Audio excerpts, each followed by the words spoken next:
A Titã Fêmea é sem dúvida um dos personagens mais misteriosos de Shingeki no Kyojin. Ela foi um dos personagens com a introdução mais aterrorizante da série. Em sua primeira aparição, ela chega correndo e massacrando todos que atravessam seu caminho, e logo se torna a principal antagonista da época.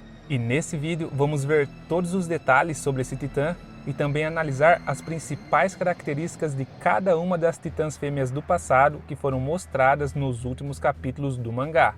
Então, se você é fã de Attack on Titan e quer ter acesso a mais conteúdo como esse, já deixa logo aquele ultra like nesse vídeo, aproveite e já se inscreve aqui no canal e ativa o sininho de notificações para você ficar por dentro de todas as novidades. Galera, antes de começar, eu preciso avisar vocês que esse vídeo vai ter alguns spoilers do mangá. Então, se você assiste apenas o anime, já fica o alerta aí, beleza? Bom, acho interessante começarmos falando sobre as suas habilidades. E a primeira que vamos falar é sobre a capacidade híbrida da Titã Fêmea. No capítulo 133 do mangá foi confirmado que certos titãs originais podem manifestar as habilidades de outros, desde que consumam o fluido espinhal desse outro titã. Talvez o exemplo mais famoso tenha sido quando o Titã Mandíbula do Falco ganhou tantas características quanto as memórias do Titã Bestial depois de consumir apenas uma única gota do fluido espinhal do Zeke. De acordo com N, é particularmente fácil para a Titã Fêmea fazer a mesma coisa, e é por isso que Marley a fez ingerir o fluido espinhal de vários outros titãs antes da missão em Parades. Possivelmente, como resultado desses experimentos, a atual Titã Fêmea tem poderes semelhantes aos outros titãs originais, como por exemplo a sua cristalização de titã, que conforme vimos e também foi afirmado por Eren, o casulo de cristal criado pela N era idêntico ao criado pelo Martelo de Guerra. Isso é algo que apenas esses dois titãs mostraram ser capazes de fazer. É bem possível que a família Tybur tenha doado uma amostra do Martelo de Guerra para Marley, pois algo assim não revelaria tão protegida a identidade desse titã, que eles mantinham guardado as 7 chaves. Apenas uma pequena quantidade seria o suficiente para que a Titã Fêmea começasse a manifestar essas habilidades. Embora também seja possível que talvez a Titã Fêmea já tivesse esse poder mesmo não tendo ingerido o fluido espinhal do Martelo de Guerra. Isso é apenas uma teoria. Outro poder da Titã Fêmea é controlar outros titãs através de seu grito, e essa sua habilidade tem vantagens e desvantagens quando comparada à mesma habilidade do Zeke. A vantagem é que o grito da N literalmente funciona em qualquer titã puro que esteja nas proximidades, e permite que ela os controle até um certo limite, enquanto que o Zeke só consegue controlar os Eldianos que consumiram o seu fluido espinhal. Isso significa que a Titã Fêmea pode afetar uma quantidade maior de titãs puros, mas ao contrário do Bestial, ela não pode criá-los e nem dar instruções detalhadas sobre o que eles devem fazer. Ela apenas consegue atraí-los para sua direção, mas na primeira oportunidade eles já começam a atacá-la e devorar o seu corpo. Tal habilidade é útil para escapar de situações em que o corpo da Titã Fêmea fica preso, ou também pode ser usado para montar um exército de titãs puros que ela então pode liderar em batalha. A primeira vez que a N usou essa habilidade foi quando ela e seus companheiros quebraram e invadiram a Muralha Maria. Foi N que reuniu e atraiu os titãs das redondezas para atacarem as muralhas. Ela também usou esse poder para escapar de uma armadilha feita pela tropa de exploração, em que ela atraiu vários titãs puros para devorarem o corpo da Titã Fêmea enquanto ela escapava em sua forma humana. A Titã Fêmea também tem uma resistência absurda, o que a permitiu correr por um longo período de tempo ao lado de alguns soldados a cavalo, e ainda derrotar vários oponentes difíceis durante uma batalha na Floresta das Árvores Gigantes. Ela ainda foi capaz de voltar para sua forma humana e usar o equipamento de manobras 3D para eliminar alguns outros soldados habilidosos do Esquadrão de Reconhecimento. Após tudo isso, ela se transforma em Titã Fêmea mais uma vez e consegue escapar com sucesso dos seus perseguidores. Fora isso, ela possui a habilidade de endurecimento, que permite que ela endureça partes de seu corpo, como seus punhos ou a sua nuca. Dessa forma, ela consegue aprimorar ainda mais as suas habilidades de ataque e defesa. Vimos também ela usando essa capacidade durante uma cena em que ela endurece seus dedos para escalar as muralhas. Obviamente, essa não é uma característica única da Titã Fêmea, já que vários outros titãs originais podem utilizá-la. E diferente de todos os outros titãs, ela tem total controle sobre o seu fator de cura, o que permite que ela foque suas habilidades de regeneração em uma parte específica do seu corpo, com o objetivo de diminuir drasticamente o tempo de regeneração. Isso foi demonstrado na primeira temporada do anime, onde ela pega o esquadrão de operações especiais desprevenido, ao conseguir regenerar o seu olho de forma extremamente rápida. Vamos entrar agora na história do portador desse titã e em seguida vamos analisar cada uma das titãs fêmeas ancestrais que foram invocadas no último arco de Attack on Titan. Como já sabemos, a única portadora conhecida da titã fêmea foi a Ene, que ao contrário da maioria dos Eldianos, ela não nasceu dentro da zona de internamento, pois sua mãe era apenas uma pessoa normal que vivia fora de Libério. O local de seu nascimento não foi confirmado, mas com base no contexto podemos supor que foi em algum lugar do continente marleano. Ene foi o resultado de um caso entre sua mãe e um homem Eldiano, e infelizmente, assim que um exame de sangue confirmou que ela era uma súdita de Ymir, ela imediatamente foi enviada para Libério, onde foi adotada pelo Sr. Leonhardt. Ela obviamente não tinha nenhuma lembrança de seus pais biológicos, seu pai adotivo realmente foi a única família que ela teve. Porém, o único objetivo do Sr. Leonhardt ao adotá-la era apenas transformá-la em uma guerreira, pois ele sabia muito bem que isso lhe daria o título de Marleano Honorário, que como sabemos, traz muitos benefícios para os Eldianos que vivem em Marley. Com essa ideia egoísta em mente, desde quando Ene era muito jovem, ele passava grande parte de seu tempo ensinando diversas técnicas de luta para ela. Nesse ponto, o Sr. Leonhardt estava simplesmente usando ela como uma ferramenta para alcançar uma vida melhor, e ele realmente não a valorizava como filha, e como resultado, sua infância não foi muito boa. Então, uma vez que ela se tornou forte o suficiente, ela bateu tanto nele que ele não conseguiu andar direito pelo resto da vida. É por isso que ele costuma ser visto com uma bengala, mas enquanto ela o espancava, ele estava realmente feliz, porque isso provava que ela havia se tornado uma grande lutadora, como ele planejava. Com o tempo, Ene acabou se tornando uma pessoa isolada e sem consideração pela vida.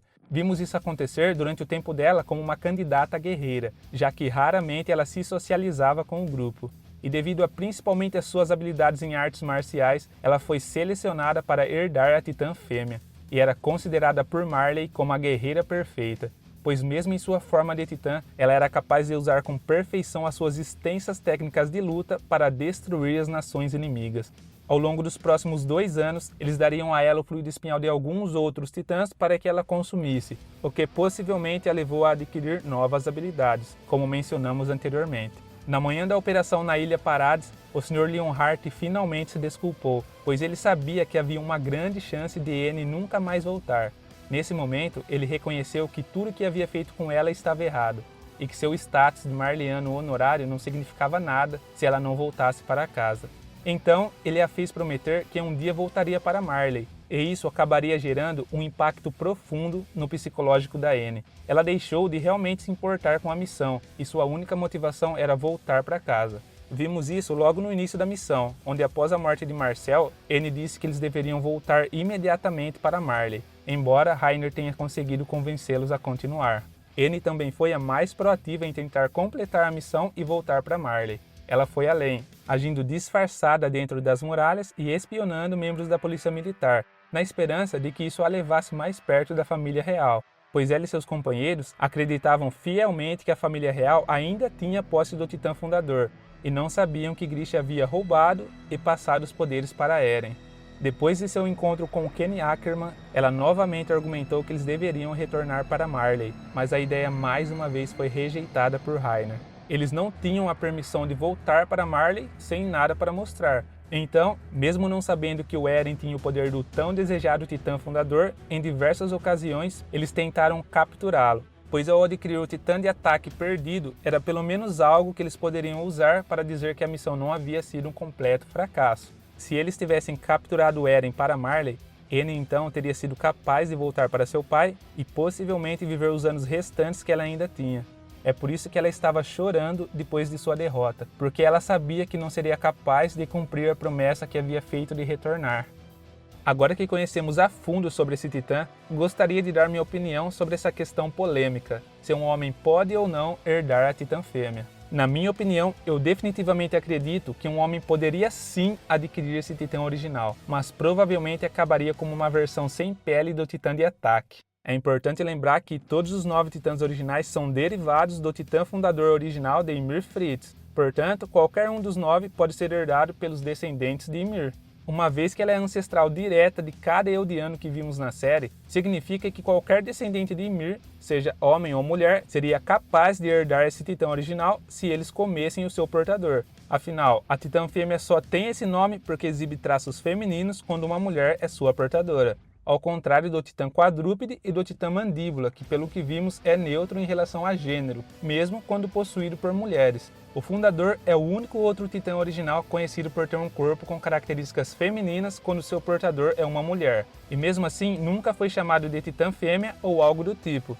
Isso porque ele tinha características mais marcantes do que isso, como o fato de ter sido o primeiro titã original a existir e também por conta de seus vários poderes e habilidades únicas. Por outro lado, a titã fêmea não tem um poder óbvio ou história que faria você chamá-la de um nome diferente. Ou seja, as pessoas chamam de titã fêmea porque simplesmente a primeira impressão que tiveram quando viram esse titã pela primeira vez foi de que ele parecia uma mulher. Se fosse a Frida Reis em sua forma de titã que aparecesse no lugar da Anne em sua primeira aparição, e ninguém soubesse que se tratava do titã fundador, muito provavelmente ela também seria erroneamente chamada de titã fêmea, pois seria a única característica que a diferenciaria dos demais titãs. Bom, o fato é que não temos certeza quanto a essa questão e provavelmente nunca saberemos o que realmente aconteceria se um homem herdasse a titã fêmea. Essa é apenas a minha teoria, como muitas outras que existem por aí. Agora vamos partir para a análise de todas as titãs fêmeas ancestrais que foram invocadas no último arco de Attack on Titan. Vamos analisar cada uma delas. Começando por essa titã fêmea do passado, que foi mostrada lá no capítulo 122 do mangá, juntamente com alguns outros titãs ancestrais. Analisando todo o contexto desse capítulo, a conclusão que chegamos é que muito provavelmente essa foi a primeira titã fêmea da história, sendo possivelmente uma das primeiras descendentes de Ymir Fritz. Falando da aparência dela, ela é uma das que mais se parecem com o titã da Ene. Possui praticamente as mesmas características, tendo um cabelo loiro e com algumas regiões de seu corpo não possuindo pele, deixando algumas partes de seu tecido muscular visíveis. Esse outro titã ancestral com certeza é uma titã fêmea. Ele é mostrado tentando pegar o Reiner de surpresa enquanto ele está ocupado lutando contra outros dois titãs. A primeira impressão que eu tive quando eu olhei para esse titã é que parecia que ele estava com muita raiva e que era extremamente agressivo, pois na primeira oportunidade ele já parte para cima do Reiner com sua enorme boca totalmente aberta, parecendo até que estava gritando, e tenta de todas as formas agarrá-lo. Sorte que o Jean estava passando por ali e já aproveitou para acalmar essa fera com suas poderosas lanças do trovão, salvando Reiner, que estava prestes a receber uma mordida bem na nuca. Ia dar muito ruim para o Reiner. Em termos de design, ela possui um cabelo castanho curto e lembra bastante a forma do titã da Ene, tendo um corpo feminino atlético e com aquela característica padrão da titã fêmea de não possuir proteção de pele em algumas regiões de seu corpo, deixando visíveis partes de sua carne. Mas ela tinha uma característica que com certeza o titã da Ene não tinha. Me refiro à sua enorme boca e seus dentes incrivelmente grandes, que provavelmente ela usava para atacar seus adversários, como ela tentou fazer com Reiner. Se apresenta agora a titã fêmea, que tem um corpo feito exclusivamente de tecido muscular, sem nenhuma cobertura de pele visível, o que a deixa com uma aparência completamente vermelha. Esse titã era literalmente apenas carne da cabeça aos pés. E olha que mesmo mais sem pele dos titãs, geralmente tem algum lugar em seu corpo que tem pelo menos um pouquinho de pele, mas esse chega e quebra esse padrão com seu design totalmente horrível. E se você reparar, além de ter os traços de uma titã fêmea, o corpo desse titã também lembra bastante o corpo de um titã colossal, por ter a sua carne toda exposta. Embora o colossal tenha algumas pequenas regiões cobertas por pele, mas mesmo assim a semelhança é muito grande. Aí podemos teorizar que ao invés de ter sido uma titã fêmea padrão, tenha sido a forma híbrida desses dois titãs.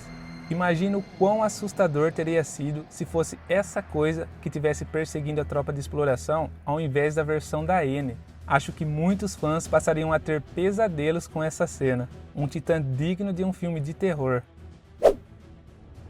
No capítulo 135 fomos apresentados para essa titã fêmea que aparece tentando capturar os membros da aliança, que estão tentando escapar das costas do titã fundador. Ela é diferente de todas as outras titãs fêmeas que vimos e veremos nesse vídeo, sendo a única que teve seu corpo completamente coberto por uma espécie de pele, não deixando nem sequer um pedaço de carne exposta. Parece até que seu corpo está coberto por pele endurecida de titã, lembrando bastante o visual do martelo de guerra. Outra característica notável é que ela possui alguns dentes que se parecem mais com aquelas presas encontradas no titã mandíbula. A única certeza que temos é que certamente ela não era uma titã fêmea comum, mas sim pode ter sido uma forma híbrida da titã fêmea com algum outro titã. Esse outro titã não possui seu corpo 100% coberto por pele como o titã anterior, mas mesmo assim também foge um pouco do padrão das titãs fêmeas, pois ele possui apenas algumas pequenas regiões de seu corpo com tecido muscular exposto. Ela tem um cabelo castanho e seus olhos fundos, que vemos apenas a sombra, a deixam com uma aparência bem misteriosa. Essa titã fêmea é incrivelmente parecida com a N, possuindo cabelos loiros e, como esperado, tendo um corpo com algumas regiões sem a proteção de pele. Ela possui uma aparência realmente selvagem, enquanto está indo a toda velocidade para atacar seus inimigos. Não sei porquê, mas eu tenho a leve impressão de que provavelmente ela tenha sido ainda mais perversa do que a N foi. E olha que a N foi realmente aterrorizante em suas primeiras aparições. Outra titã fêmea que foi possível identificar é essa que estava numa batalha contra o Levi. Foi mostrado apenas o seu torso, sem muitos detalhes visíveis, mas pelos seus traços femininos, sem sombra de dúvidas, é uma titã fêmea. Analisando apenas o que conseguimos ver nesse titã, ela possui as principais características encontradas na titã fêmea, mas diferente de todas as outras, ela possui um corpo muito mais robusto, sendo bastante encorpada. Pode ser que ela tenha sido um pouco mais lenta que as demais, mas em compensação, esse seu porte físico também garante muito mais força e resistência. E por fim, chegamos à última titã fêmea que foi possível identificar. Ela foi mostrada bem vagamente, mas dá para confirmar que é uma titã fêmea por conta de seus traços femininos. Ela possui um corpo que aparentemente não tem pele sobre ele, o que deixa carne e tecidos musculares completamente expostos, sendo semelhante àquela outra titã fêmea que vimos há pouco. Uma atenção especial para o seu cabelo que está todo jogado na frente de seu rosto, o que a deixa parecendo aquela menina do filme O Chamado. E assim terminamos mais um vídeo da série de todos os titãs ancestrais de Attack on Titan. Se você ainda não viu todos os nossos vídeos dessa série, não perde mais tempo e já corre lá para conferir. Meu muito obrigado a todos que assistiram até aqui. Não se esqueça de se inscrever no canal se ainda não for inscrito e deixar aquele ultra like para dar aquela força. Então é isso, galera, eu vou ficando por aqui, até a próxima, valeu!